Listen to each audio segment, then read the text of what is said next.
بسم اللہ الرحمن الرحیم۔ حضرت انس بن مالک رضی اللہ تعالی عنہ سے روایت ہے کہ تمام انصار میں حضرت ابو طلحہ رضی اللہ تعالی عنہ سب سے زیادہ مالدار تھے۔ وہ اپنے تمام مال اور جائیداد میں بیر نامی باغ کو جو مسجد نبوی صلی اللہ علیہ وسلم کے سامنے تھا سب سے زیادہ پسند کرتے تھے۔ حضرت صلی اللہ علیہ وسلم بھی اکثر اس باغ میں جایا کرتے تھے اور اس کے کنویں کا عمدہ میٹھا پانی پیا کرتے تھے۔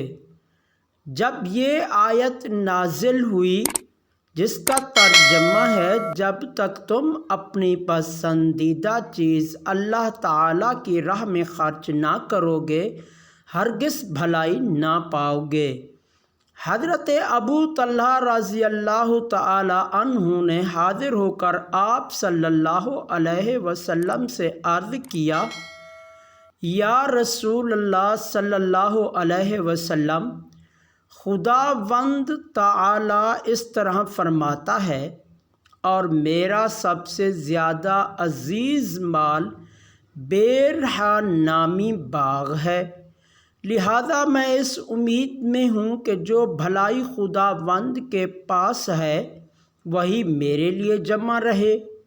میں اس باغ کو اللہ کی راہ میں صدقہ کرتا ہوں، آپ کو اختیار ہے، جس طرح چاہیں اس کو تقسیم کر دیں۔ آپ صلی اللہ علیہ وسلم خوش ہو کر فرمانے لگے، واہ واہ، یہ بہت ہی عمدہ بات ہے، بہت فائدہ مند بات ہے، اس سے لوگوں کو بہت فائدہ ہوگا۔